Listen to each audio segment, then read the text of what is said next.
weird pulp on the ground puzzled me. I stood there motionlessly looking at it, then unsure of what it was, but curious. I tried to poke it with a stick, but Matt pushed me right into it. Since I was caught unaware, I fell hard, face first into the pulp. Felt disgusted and ran away as Matt and his friends laughed at me. With every step I took, their taunting laughter became softer. The scout leader came to ask me what happened, as I frantically tried to clean my face. I have always hated camping. Firstly, I was not one of the cool kids, a fact that Matt and his friends reminded me of constantly. Although I never felt comfortable in the forest, it had a freakish quality that I could never get used to. If you needed someone to hike up a mountain or search for hours for your lost cat, I was your man. But spending the night in the forest? Hard pass. Every time. As a child, Grandma used to tell me stories about the skinwalkers that owned these woods. While other kids were listening to normal bedtime stories, I was listening to warnings. Through the years, I heard so many of these stories that I began to believe them.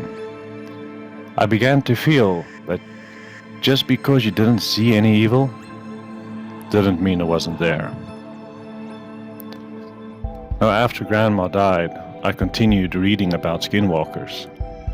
All the stories that I found shared one common element: the forest.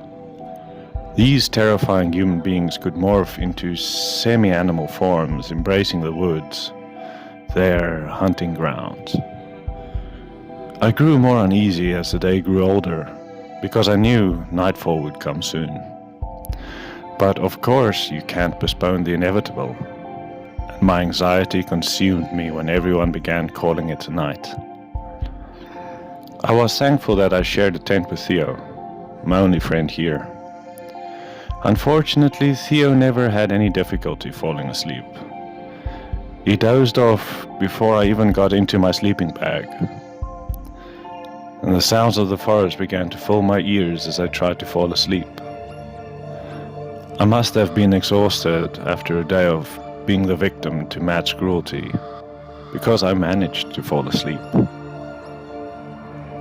I woke up to find the tent dark, with light streaks through the tiny window. My bladder started tormenting me, you see, demanding to go ignored no longer.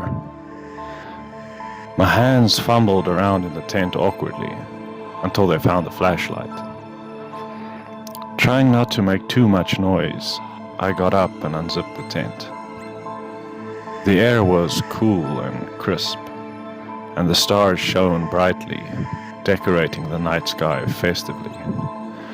Remembering Grandma's horrific tales, I stood still for a minute, trying to tell if danger lurked near. The grounds were quiet and peaceful. I breathed a sigh of relief and then started walking swiftly towards the bathrooms.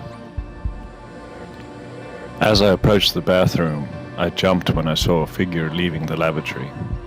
It was too dark to tell who it was, and I thought it would be impolite to shine a light on the mysterious person's face, so I didn't. Bizarrely, whoever it was walked away from the campsite, heading straight towards the forest. I decided to stick to my plan and headed into the bathroom. As I left the bathroom, I had all intentions of running back to my tent. However, something made me stop in my tracks. An unfamiliar groan filled the air around me. It sounded like an animal, but I couldn't be sure. Several strange shrieks followed it. Looking towards the campsite, I was unsure of what to do. Was the person who left the bathroom in trouble? Perhaps he had lost his way and was attacked by something out there. I considered waking Theo up to join me, but fears of the others waking only to find that I was putting them on some wild goose chase filled my head. So I took a deep breath and tried to summon all the courage I had within me. Running out of the bathroom, I shone a flashlight to familiarize myself with the surroundings. I would not want to be caught unaware if there was something vicious lurking in the woods.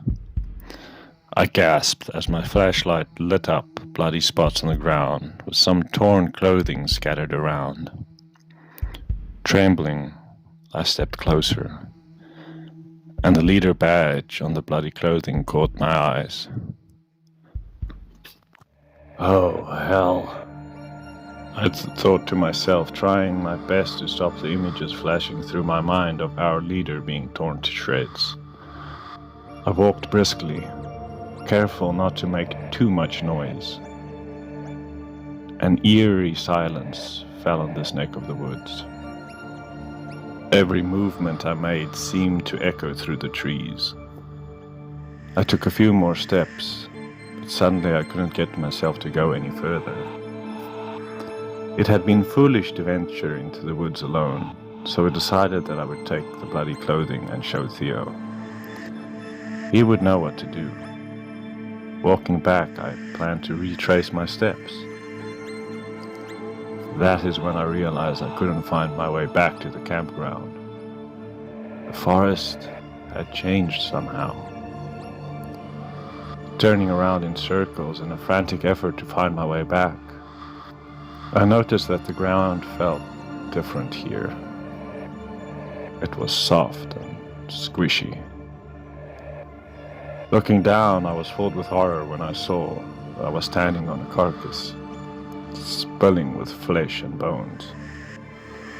I wanted to scream, but nausea that rose within me stopped me. I felt my heart beating unnaturally fast. I knew I was close to hyperventilating. That is when I saw them. Two large yellow eyes were staring at me from deep within the woods.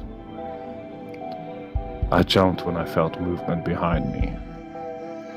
Turning horrified, I screamed when the headless body of a moose limped past me, right before collapsing to the ground. Streams of blood were gushing from its neck. Before that night, I would have thought that seeing something like that would make you freeze, and that your fear would anchor you within this danger zone. However, seeing the moose bleed out was all the motivation I needed to get the hell out of this place. I ran as fast as I could, not caring if it was in the direction of the campground or not. Something out here beheaded that moose, and I wasn't going to stick around to find out what it was. I ran as fast as I could, tumbling to the ground once or twice. Then I noticed the tree above me were moving, and a strange sound was coming from above me. Looking up, I saw it. The creature jumped effortlessly from tree to tree, while keeping its bright yellow eyes on me. This was a game, and I would not win. I ran through a clearing in the woods, and when it seemed to be quiet around me, I collapsed, trying to catch my breath and control my emotions. The creature approached me. Only then did I realize that I had lost my flashlight in the chase. It didn't matter though, because the moonlight fell on the creature's face, showing more than I was ready to see.